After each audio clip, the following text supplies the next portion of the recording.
Subscribe کیجئے شاہین short and system channel کو اور بیل آئیکن کو دبائیے لیٹسٹ ویڈیوز سب سے پہلے دیکھنے کے لیے۔ ڈیئر اسٹوڈنٹس، آج کے لیکچر میں ہم بگ ہوک شن کے 4 رولز ڈسکس کریں گے۔ بسم اللہ الرحمن الرحیم۔ ڈیئر اسٹوڈنٹس، آج کے لیکچر میں ہم بگ ہوک شن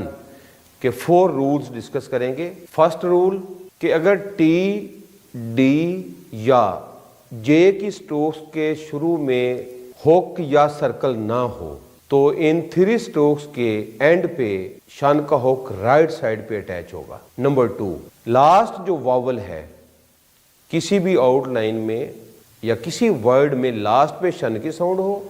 تو اس ورڈ کا اور اس آؤٹ لائن کے اندر جو لاسٹ واول ہے وہ لاسٹ والی سٹروک کے جس سائڈ پہ وہ واول سائن لگے گا شن کا ہوک اپوزٹ سائڈ پہ اٹیچ ہوگا۔ اور آپ کو یاد ہوگا میں نے پریویس لیکچر میں بتایا تھا کہ شن کا جو ہوک ہے یہ بیسیکلی شائی ٹائپ ہوک ہے، تو یہ واول سے بھی شرماتا ہے کہ جس سٹروک کے ساتھ شن کا ہوک لگ رہا ہے یا لگانا ضروری ہے تو اس کے ساتھ جو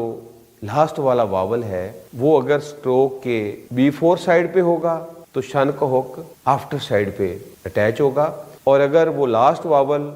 کسی ہاریزونٹل سٹروک کے اوپر والی سائڈ پہ لگ رہا ہے تو شن کا ہوک نیچے والی سائڈ پہ اٹیچ کیا جائے گا۔ آج کے لیکچر کا 3rd رول، اگر کسی ورڈ میں اینڈ پہ ڈی کی ساؤنڈ ہو اور اس سے پہلے شن کی ساؤنڈ ہو تو ہم اس ڈی کی ساؤنڈ کو شن سے بیفور پہ جو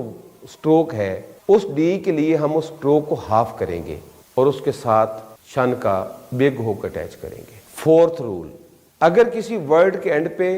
شن کی ساؤنڈ ہو اور اس شن سے پہلے ایس یا زی کی ساؤنڈ ہو تو ایس یا زی کو سمال سرکل سے ریپرزینٹ کریں گے، اور جو ہی وہ سمال سرکل سٹروک کو ٹچ کرے گا تو ہم سٹروک کو کراس کر کے شن کا ہوک لکھیں گے۔ لیکن یہ بات یاد رکھیں کہ چونکہ سمال سرکل کے بعد شن کا ہوک اٹیچ کیا جا رہا ہے تو اس سمال سرکل کی وجہ سے ہم شن کا ہوک بگ ہوک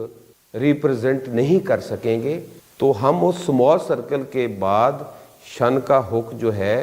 وہ سمال سائز میں اٹیچ کریں گے، کیونکہ سمال سرکل کے بعد بگ ہوک ریپرزینٹ نہیں کیا جا سکتا، لیکن وہ سمال سرکل کے بعد وہ سمال ہوک جو ہے وہ شن کی یا ین کی ساؤنڈ کو ہی ریپرزینٹ کرے گا۔ اور یہاں پہ ایک اور میں پوائنٹ آپ سے ڈسکس کرنے جا رہا ہوں کہ اس لاسٹ والے سمال سرکل کے بعد جب شن کا ہوک سمال آپ نے یوز کیا اور اس کے بعد اگر وہ ورڈ پلورل بھی ہو تو وہ پلورل ورڈ کے اینڈ پہ جو ایس یا زی کی ساؤنڈ آ رہی ہے تو ایس یا زی کا جو سمال سرکل ہے وہ ہم شن کے ہوک کے اندر ہی اٹیچ کریں گے، جیسے پریویس یونٹ میں ہم نے وی یا ایف کے سمال ہوک کے اندر سمال سرکل اٹیچ کیا تھا۔